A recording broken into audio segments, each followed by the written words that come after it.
topic of giants in the Bible. And now, this is a really interesting topic that you see in the Bible.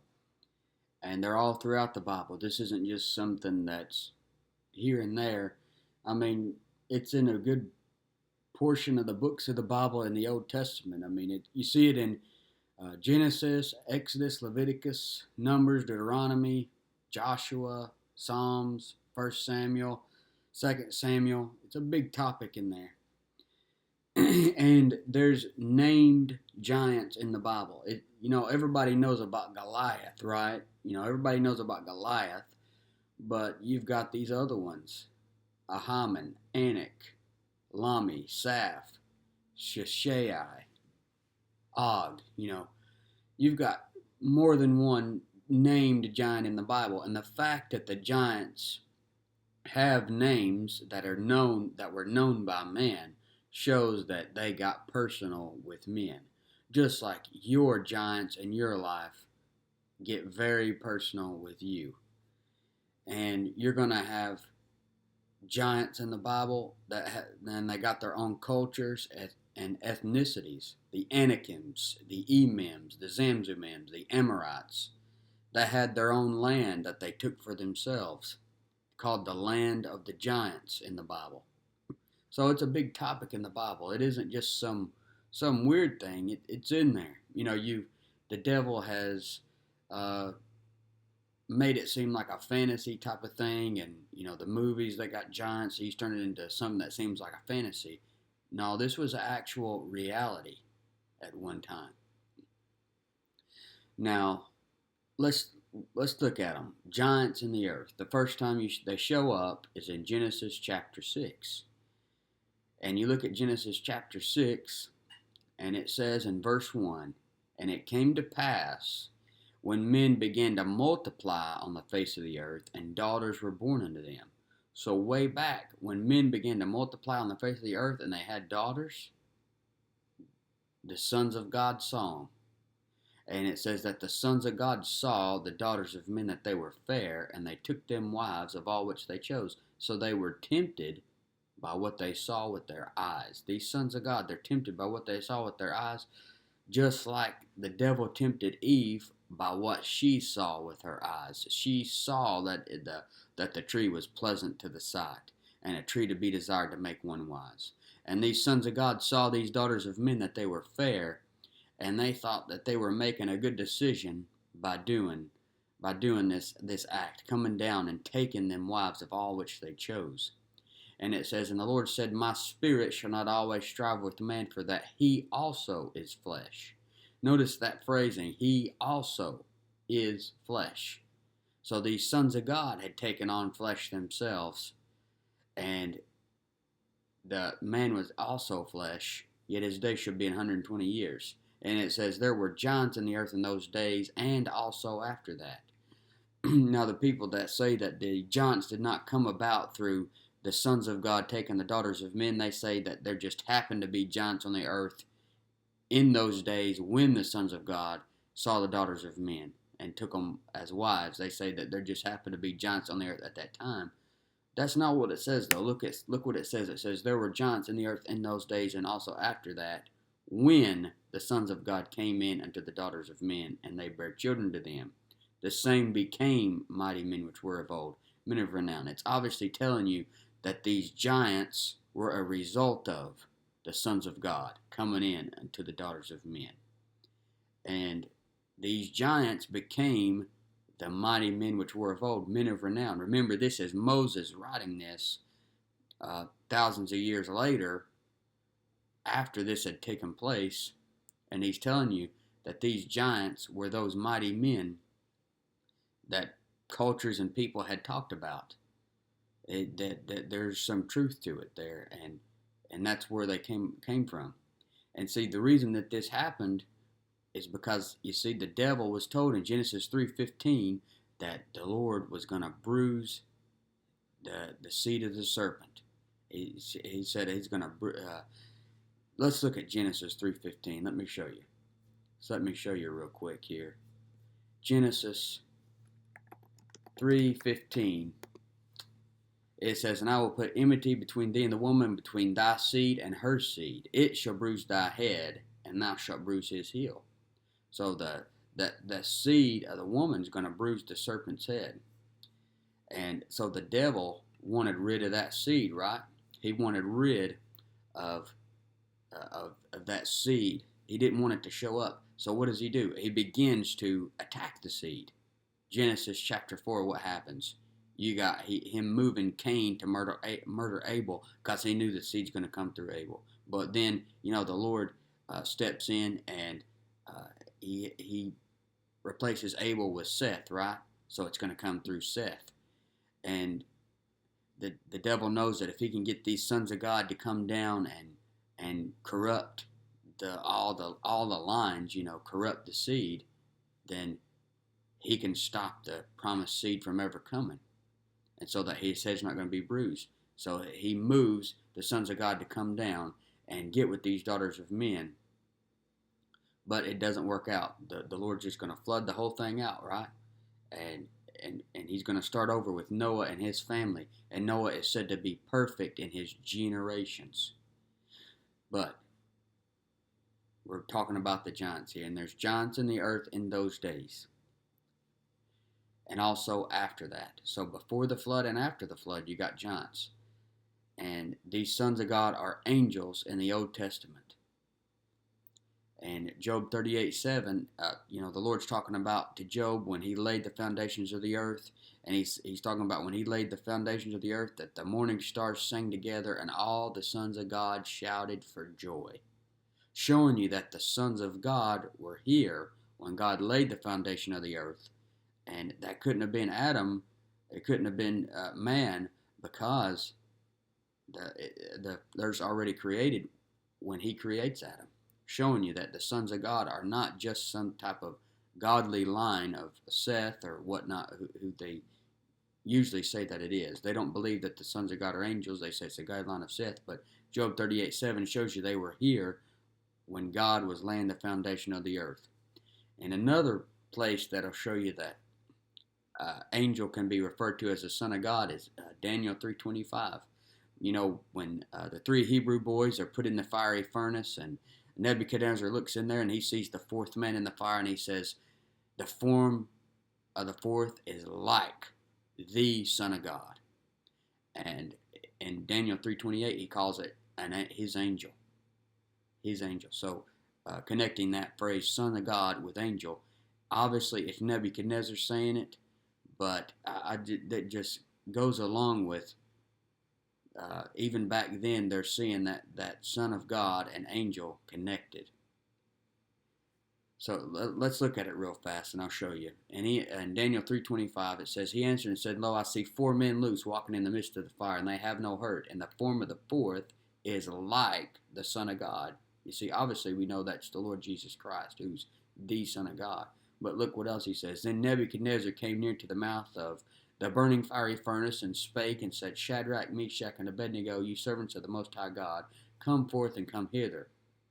And then Shadrach, Meshach, and Abednego came forth out of the midst of the fire, and the princes, governors, and captains, and the king's counselors, being gathered together, saw these men, upon whose bodies the fire had no power, nor was an hair of their heads singed, neither were their coats changed, nor the smell of the fire passed on them. Nebuchadnezzar spake and said, Blessed be the God of Shadrach, Meshach, and Abednego, who hath sent his angel and delivered his servants that trusted in him." Showing you, connecting that phrase, Son of God, with angel. And I know it's Nebuchadnezzar saying it, but I believe that's the scriptures showing you Son of God and angel connected there, along with Job 38, along with Job 1-2. Where the sons of God present themselves before the Lord, and Satan's also among them. Obviously, I don't believe that's as strong there in Job 1 and 2, but Job 38 and this right here, I believe those are strong verses showing you that Son of God and angels. Now, in the New Testament, it says, "Whereby are we now able to become the sons of God, even to them that believe on his name." So me and you, as born-again believers, we are sons of God. But in the Old Testament, it was not so. They were not. They couldn't become sons of God. They couldn't get born again. You see. And you got Adam as a son of God, Luke 3:38, but he did not have an earthly father. He came straight from God. He's a direct creation from God. So these sons of God are angels or something like angels, and they left their first estate, right? They left their first estate and they came down. They left their first estate because their dwelling is not with flesh. In Daniel 2:11 it says, "It's a rare thing that the king requireth, and there is none other that can show it before the king except the gods, whose dwelling is not with flesh."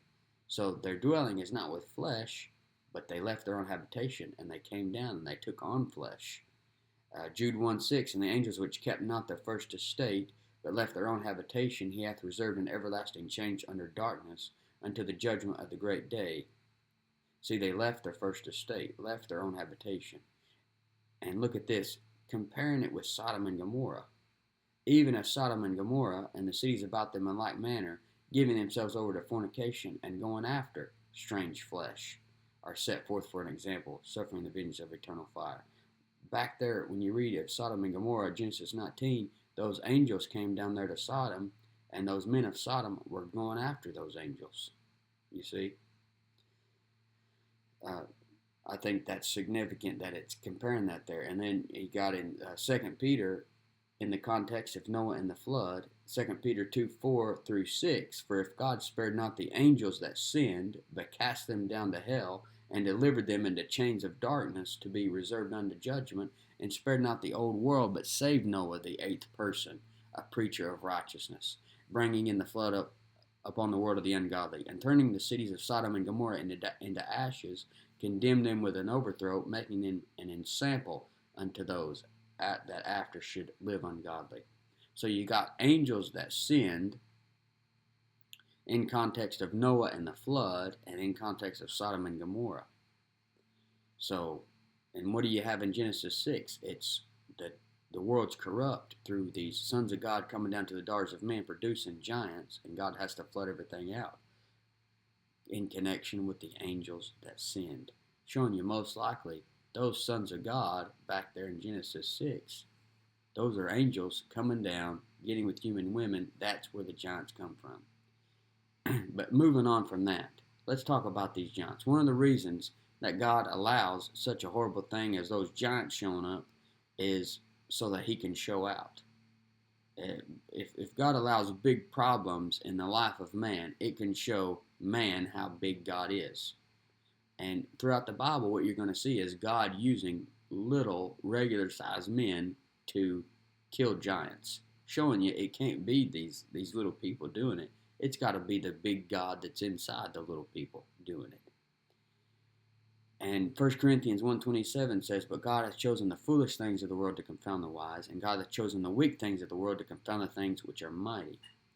So if you think you're weak, if you think that you're insignificant, if you think you're too little, too small, that's a good thing, because the smaller you get, the more God can use you. Like John the Baptist said, he said he's got to decrease so the Lord can increase. And Paul said, "When I am weak, then am I strong." So the weaker you become, the more God can use you, and the weaker you become, the more God's going to get the glory. You're strong through the Lord. Paul says, Ephesians 6, "Be strong in the Lord and the power of his might." But let's keep looking at these giants. God allowed these giants. But something people don't know about is Abraham, the famous character Abraham in the Bible, was allied with some giants. He lived next to some giants. And they got the movie BFG for Disney, Big Friendly Giant. Now, I'm not saying these giants were friendly or nothing, but for whatever reason, Abraham dwelt next to them, dwelt right along with them. Genesis 14:13. Watch out for the 13s. "And there came one that had escaped, and told Abram the Hebrew, for he dwelt in the plain of Mamre the Amorite." Now these Amorites are giants, connected with giants, brother of Eshcol and brother of Aner, and they were confederate with Abram. And I think every story is significant, and you can get practical application.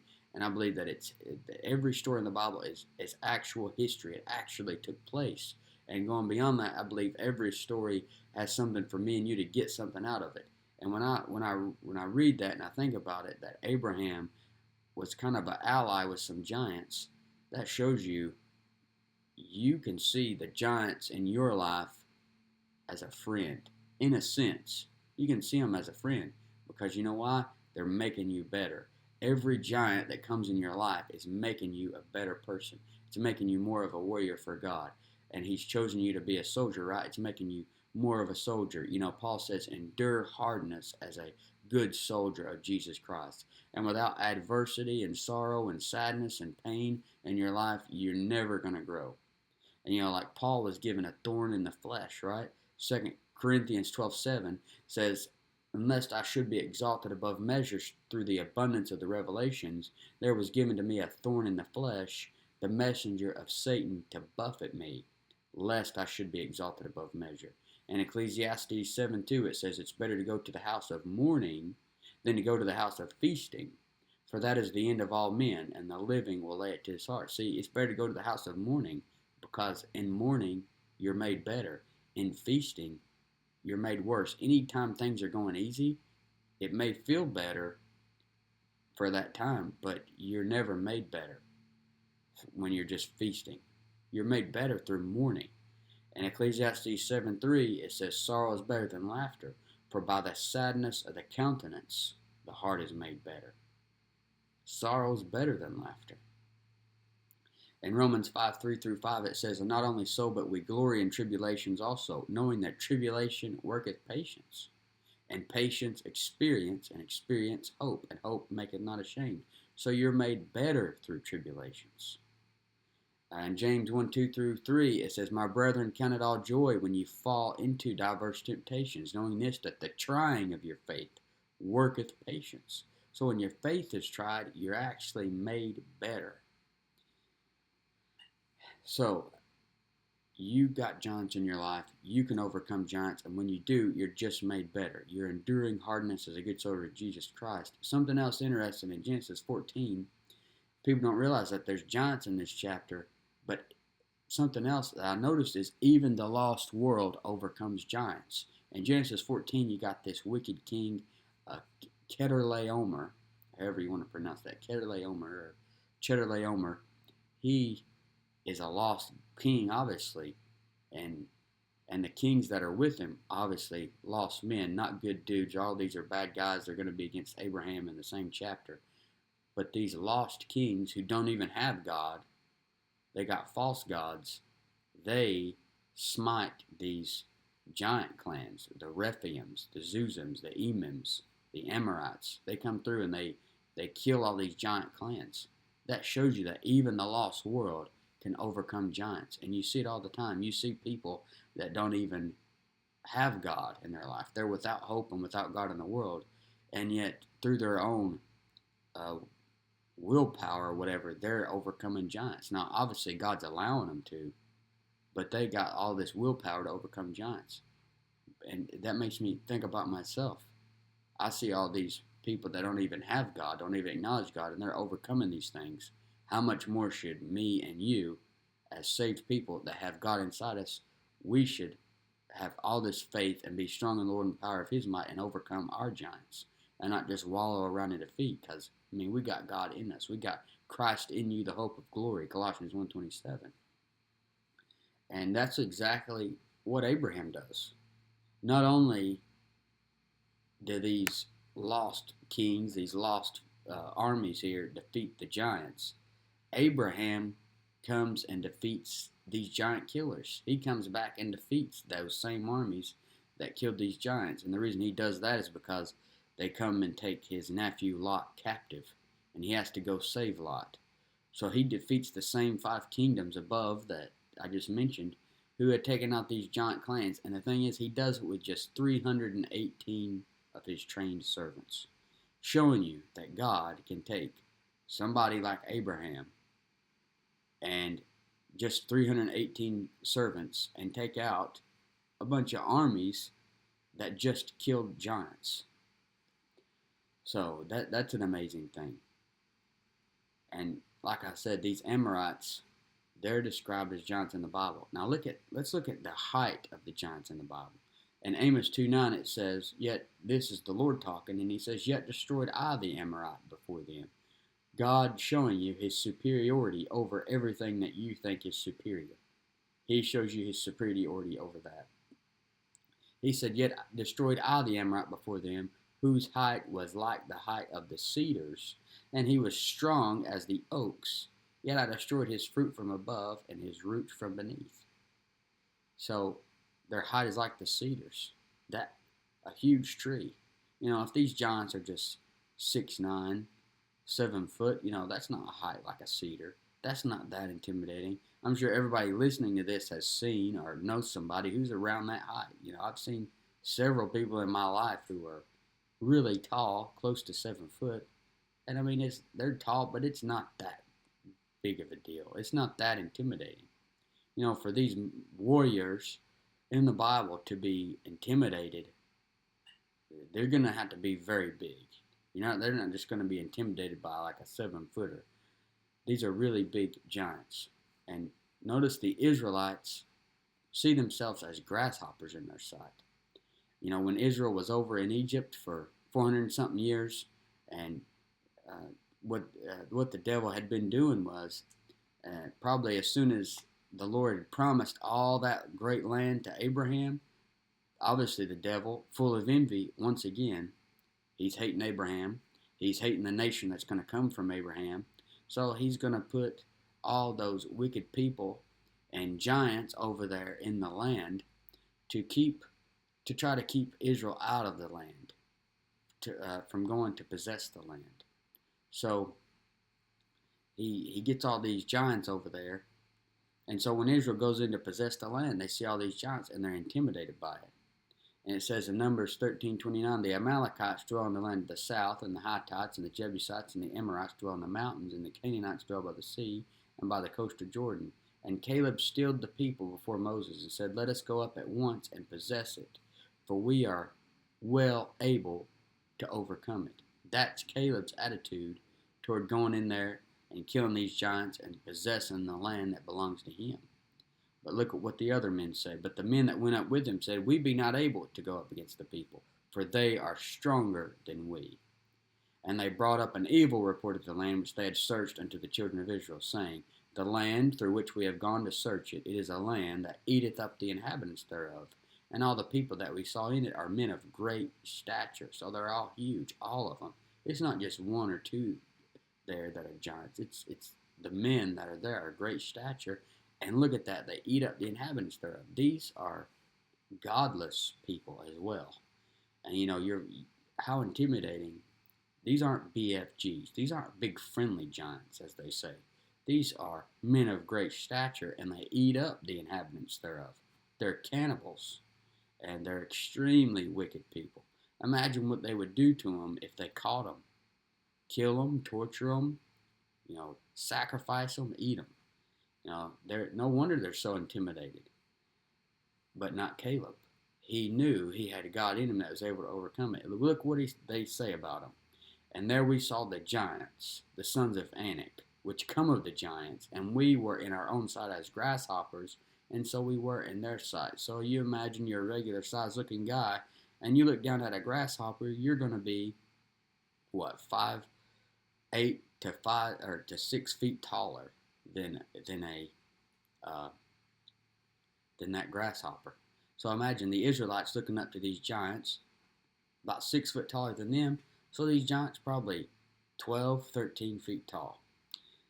And the thing about these giants is, if they fought one of them hand to hand, to even realize these things have an end, they're going to have to look up. They're going to have to look up. They're going to have to look way up. And that's the way it is with the giants in your life. They have an end. They stop. You look up, and it has an end. And that's why the Lord says, "Set your affection on things above, not on things on the earth," Colossians 3:2. This life, you're living in time. And you're living in your time. Your time, most likely, is not even as long as time itself, obviously. Your time has an end. You're not going to be going and facing this giant forever. And you just got to keep that high look, looking up, and you're going to see whatever you're facing. It's got an end. It's going to be over.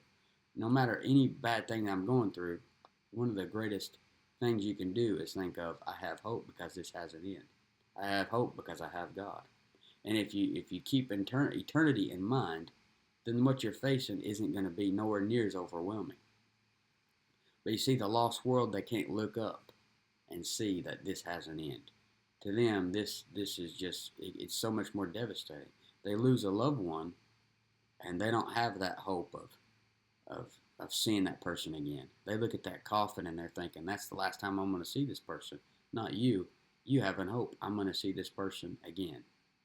But the lost world, they're without hope and without God in the world. Ephesians 2:12. And, Paul says, 1 Corinthians 15:19, if in this life only we have hope in Christ, we are of all men most miserable.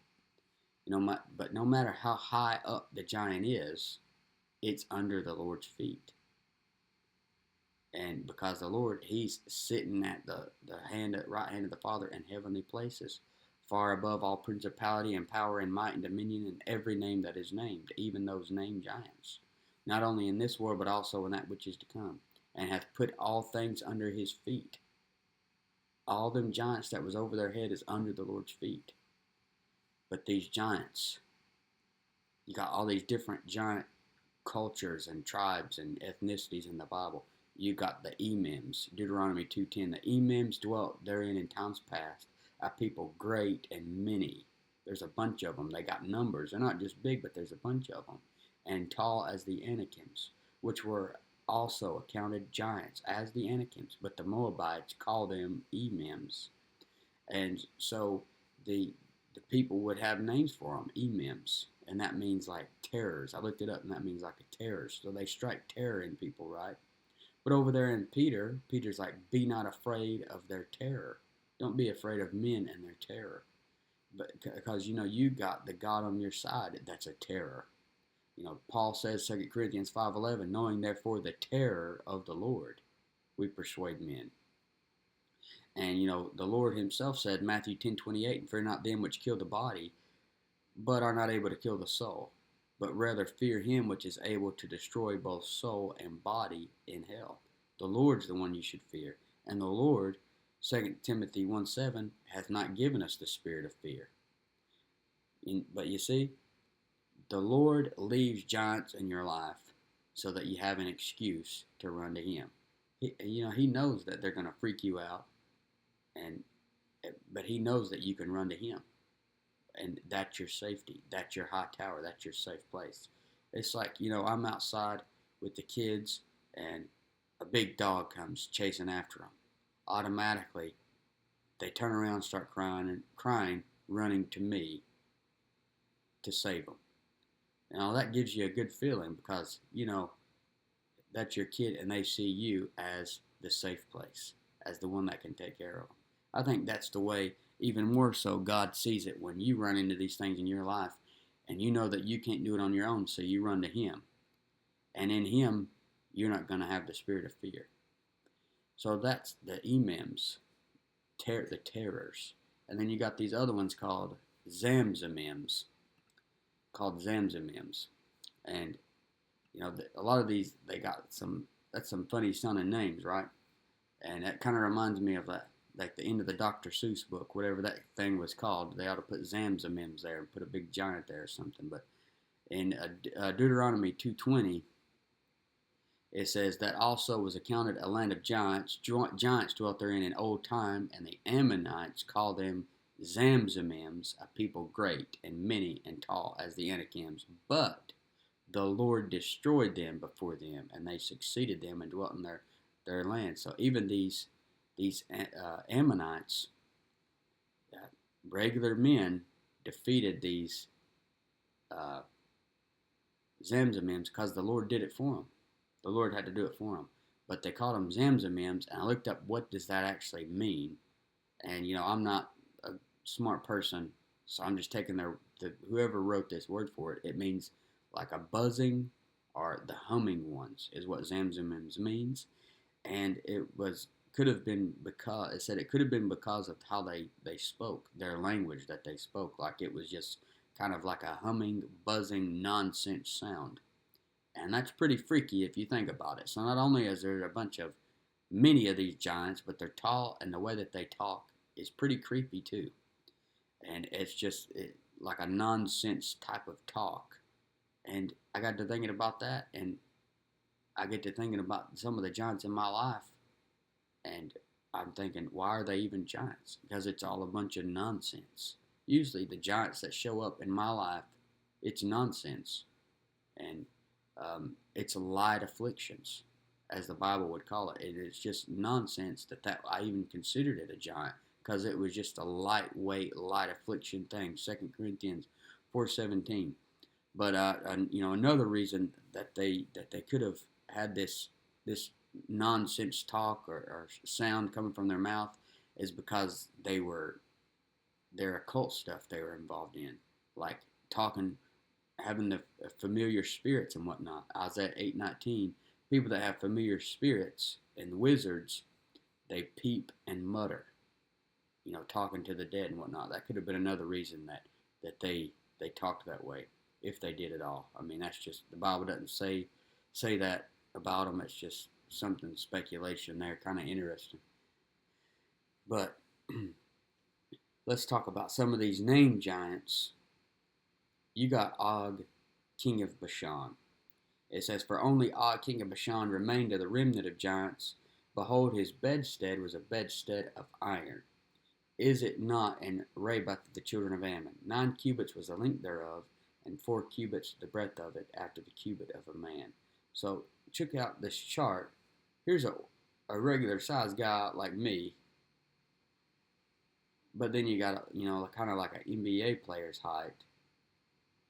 And now this, I don't completely agree with the size here. I'm not sure how they're going with it, with what they've got wrote down here. This is just a little chart I found online. But here you got like a regular sized guy, probably like me, regular, like an NBA player. But then you got a guy like Goliath, much taller than an NBA player, than somebody like Shaq, much taller than the regular guy. But then you've got Og, much bigger than Goliath. So imagine, if a regular Israelite guy going against one of these huge giants, the intimidation that would be there. And, no matter how tough you are, there's no way you're going to be able to defeat somebody this big. I'm not sure how much somebody like this would weigh, but I imagine, 5, 6, 700 pounds or something, if not more. There's just no way unless you've got God. And God knows that. There's no way they're going to defeat them unless they have me. So God allows these people to be there so that his people will run to him. But that's Og, king of Bashan. That's how much bigger he would be than Goliath. That's how much bigger he would be than somebody like a regular Israelite guy. So, but it talks about his bedstead of iron. And iron in the Bible represents like power. It talks about the chariots of iron, and Israel would get intimidated by chariots of iron. And you've got iron associated with those locusts that come up out of the bottomless pit, Revelation 9:9. The Antichrist kingdom associated with iron, Daniel 2:40. And something, Og's bed is like 13.5 feet long. Watch out for the 13s, also associated with the Antichrist, that number. So he's big and he's intimidating. And so was his bed. I don't know why it mentions his bed. I'm not sure, did they come in there and kill him when he was asleep or something?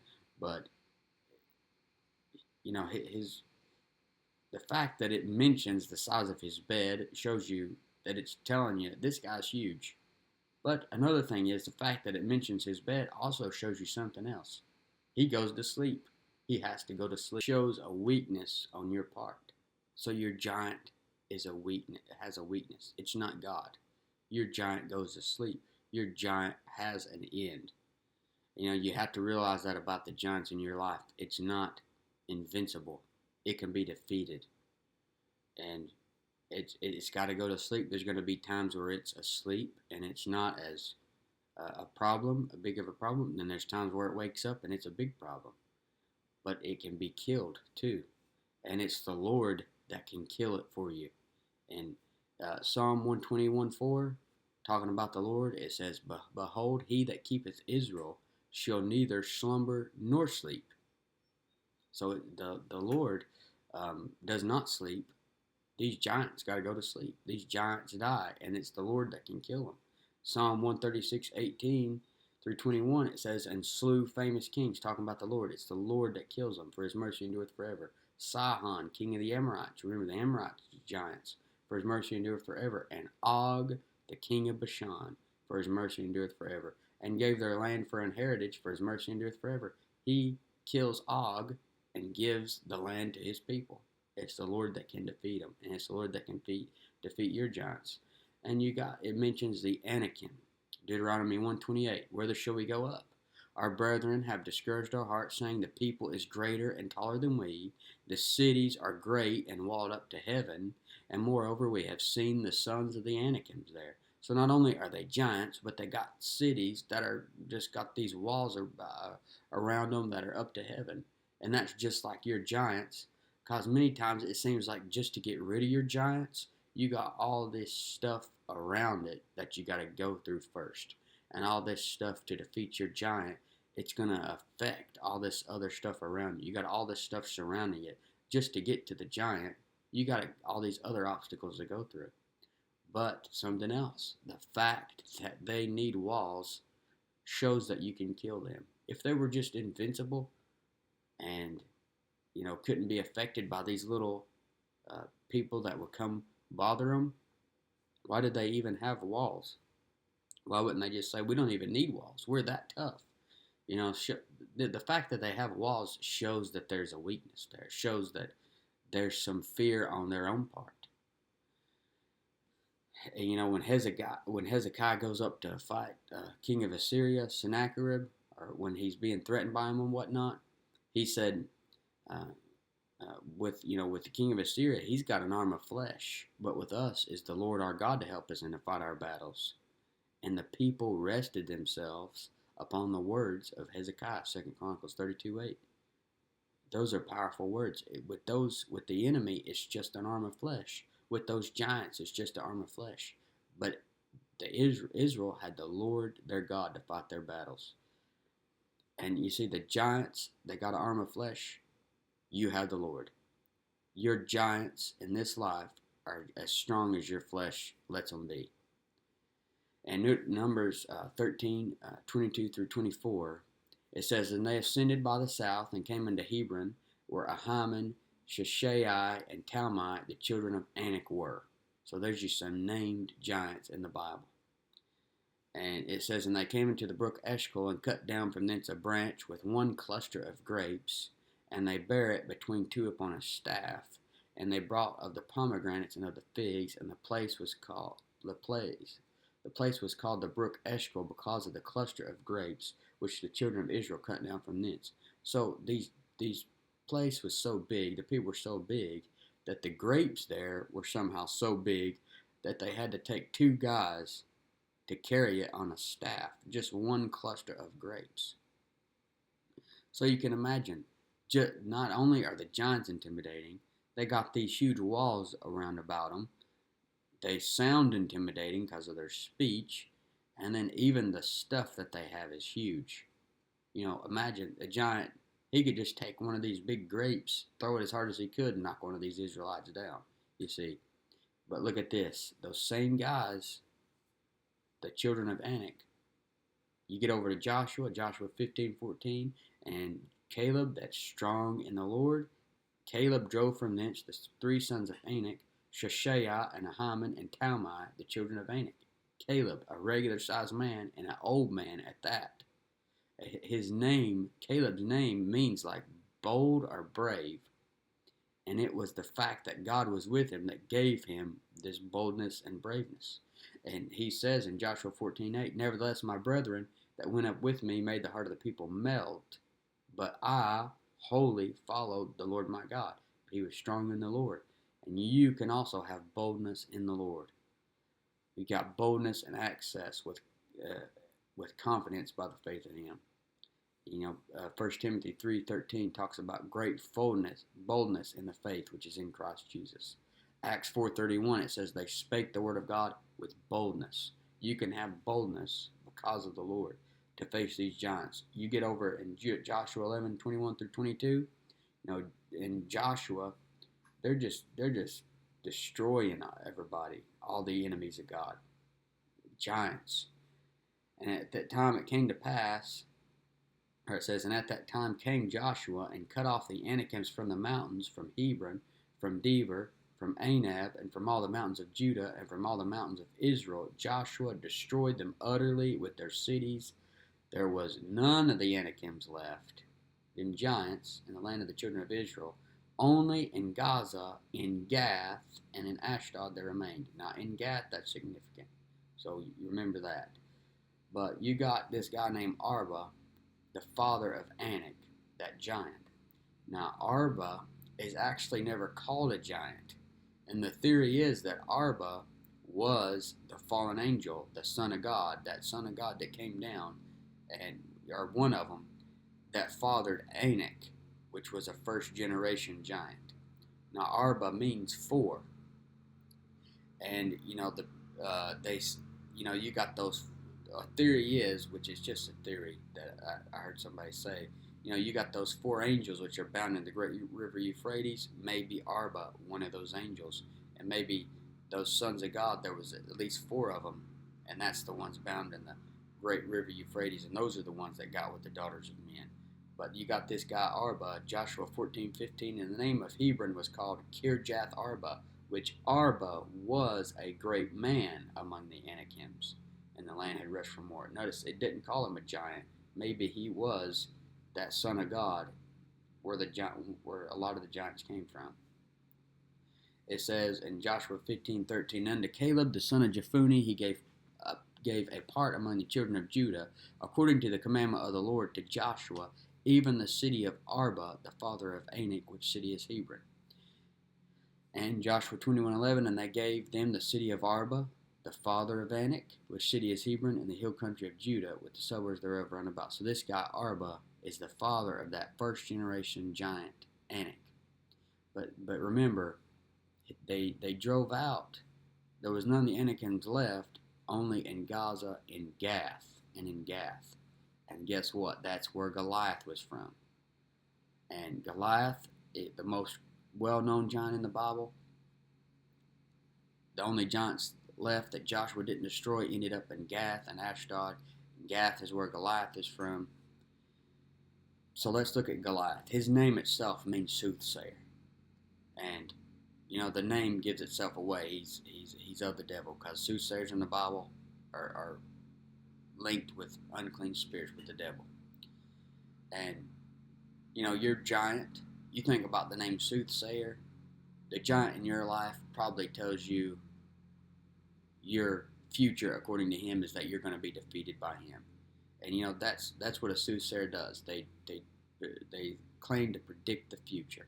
And your giant in your life probably tells you you can't beat him. Just like Goliath, he was presented himself 40 days as the champion, pretty much showing all Israel, like, you can't beat me. I'm the man. Bring you out a guy, and I'm going to show you that none of them can defeat me. But all the Israelites, they're so afraid of Goliath, 1 Samuel 17:24. But guess what? Proverbs 29:25, the fear of man bringeth a snare, but whoso putteth his trust in the Lord shall be safe. And they say, in 1 Samuel 17:25, have you seen this man? Talking about Goliath. Have you seen this man that has come up surely to defy Israel? They were so afraid of what they see. Except for David. He's not afraid. And David comes in there, and he describes to Saul how there came a lion and a bear trying to take a lamb out of my flock. But I went out after him and smote him and delivered it out of his mouth.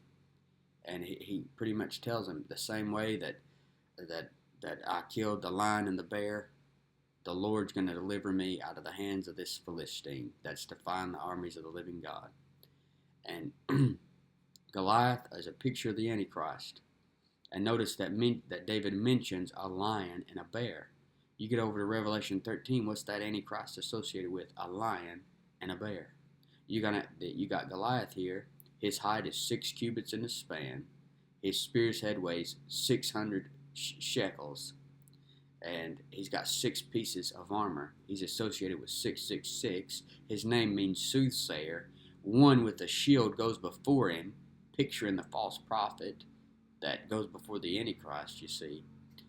And it's just the whole thing, it literally happened in history. David fought Goliath in history and wins. It's an actual historical event. And in our day-to-day life, we can get practical application from it, because we can defeat our giants through the help of the Lord, but it's future. It's telling you the future, that the Lord's going to defeat the Antichrist. And remember that head wound that I told you about. The seed of the woman is going to bruise the serpent's head. What does David do to Goliath? He takes the stone, slings it at his forehead, and I always imagine Goliath falling backwards, but he actually falls face down. He falls face down in front of David, picturing the Antichrist and Satan having to bow down in front of Jesus Christ and confess that Jesus is Lord.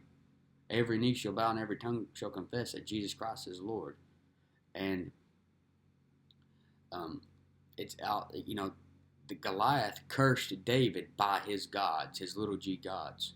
Who was the god of the Philistine? Dagon, right? And what happened to Dagon? What did God do to Dagon? Back there in 1 Samuel, at the beginning of it, he knocked Dagon flat on his face. So you notice the sense of humor of God. He curses David by his gods, and then he falls face first on the ground, just like the Lord did to his God previously. So David prevails over this giant, the most epic battle, one of the most epic battles in the Bible. But this giant, Goliath, also has 5 brothers. And a lot of people say that's why David got 5 smooth stones. He was going to go after his brothers too. But you've got in 1 Chronicles, where it talks about them. 1 Chronicles 20 and verse 4, it says, "And it came to pass after this that there arose war at Gezer with the Philistines, at which time Sibbecai the Hushathite slew Sippiah, that was of the children of the giant, and they were subdued. And there was war again with the Philistines, and Elhanan the son of Jair slew Lami, the brother of Goliath the Gittite, whose spear staff was like a weaver's beam. And yet again there was war at Gath, where was a man of great stature, whose fingers and toes were 24, 6 on each hand and 6 on each foot. He also was the son of the giant." Notice, these giants got 6 fingers on each hand, 6 toes on each foot. And you got, just in recent history, where these soldiers had supposedly seen a giant that had 6 fingers on each hand, 6 toes on each foot. It says, "But when he defied Israel, Jonathan, the son of Shimei, David's brother, slew him. These were born unto the giant in Gath, and they fell by the hand of David and by the hand of his servants." And a lot of guys say that these aren't only Goliath's brothers, but they are his sons too. So, that you know how that would happen if they were his brothers and his sons at the same time. Don't really know that for sure. And it says in 2 Samuel 21:5, "Moreover, the Philistines had yet war again with Israel, and David went down and his servants with him and fought against the Philistines, and David waxed faint." Now this is a story that you don't hear about much. We know the story that David easily defeated Goliath with the help of God, but here David waxes faint. And Ishbi-Benob, which was of the sons of the giant, there's another named giant, the weight of whose spear weighed 300 shekels of brass in weight, he being girded with a new sword, thought to have slain David. But Abishai, the son of Zeruiah, succored him, meaning he helped him. He came in there to assist him, and smote the Philistine and killed him. Then the men of David sware to him, saying, "Thou shalt go no more out with us to battle, that thou quench not the light of Israel." So that goes to show you, you can't always just think you can do it just by yourself. He needed help. He needed this guy. He needed his friend there, and to succor him. Abishai, he came in there and succored him. So you need the help of your brothers, you see. And it came to pass after this that there was again a battle with the Philistines at Gob. Then Sibbecai the Hushathite slew Saph, which was of the sons of the giant. And there was again a battle in Gob with the Philistines, where Elhanan, the son of Jerir-Ogim, a Bethlehemite, slew the brother of Goliath the Gittite, the staff of whose spear was like a weaver's beam. And there was yet a battle in Gath, where was a man of great stature, that had on every hand 6 fingers, on every foot 6 toes, 24 in number. He also was born to the giant. So those giants associated with the number 6, right? Associated with 13, right? You got Nimrod, who's said to be a giant. The Bible doesn't say that, but some people suspect he was a giant. He's the 13th from Adam. His name means rebellion. His kingdom was Babel, which is associated with the Antichrist mystery, Babylon. And it says, and when he defied Israel, Jonathan the son of Shimei, the brother of David, slew him. These 4 were born to the giant in Gath, and fell by the hand of David and by the hand of his servants. So were these four giants? Were they the brother and the sons of Goliath? Could be. But you've also got the Egyptian of great stature, and it doesn't call him a giant, but he's a pretty notable big guy in the Bible. 1 Chronicles 11:23, 2 Samuel 23:21, killed by Benaiah. Really cool story there. But lastly here, you've got the lifestyle of the giants. And in Leviticus 18 is talking about all these wicked abominations, and and notice that it's, for all these abominations have the men of the land done, which was before you, and the land is defiled. I don't know why that there's an emoji there. That just typo, but didn't mean to put that emoji there, or how that even showed up. I don't know, but it's showing you that all these abominations have the men of the land done, which were before them. Who was in that land before them was actually the giants. And look at this wicked lifestyle of the giants. It says, "And thou shalt not let any of thy seed pass through the fire to Molech." So they were doing child sacrifice. It says, "Thou shalt not lie with mankind as with womankind." It's abomination. These giants are doing homosexuality. It says, "Neither shalt thou lie with any beast to defile thyself therewith. Neither shall any woman stand before a beast to lie down thereto." It's confusion, so bestiality. "Defile not ye yourselves in any of these things, for in all these the nations are defiled, which I cast out before you. And the land is defiled, therefore I do visit the iniquity thereof upon it, and the land itself vomiteth out her inhabitants." And these giants had a very unholy, horrible lifestyle. You know what? Don't let your giant cause you to give up and give in to an unholy lifestyle.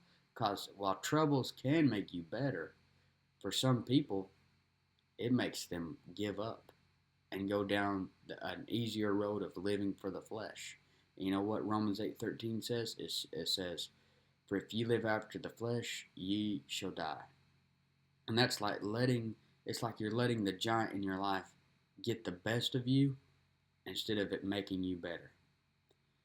But maybe you got a giant in your life. Maybe you need someone to succor you, like David had Abishai succor him. So you need Christian friends. Maybe you need some smooth stones. Obviously, you need some smooth stones to take down the giant. What can that be? For everything that comes in your life, get you 5 verses for it. Get you 5 smooth stones for that giant. And obviously, you need your Joshua to go through and help you defeat all the giants. And your Joshua is Jesus Christ. That's what Joshua is a picture of, is the Lord Jesus Christ. Joshua's name is Jesus. It's the same name, Jehovah Saves. But that is the giants in the Bible.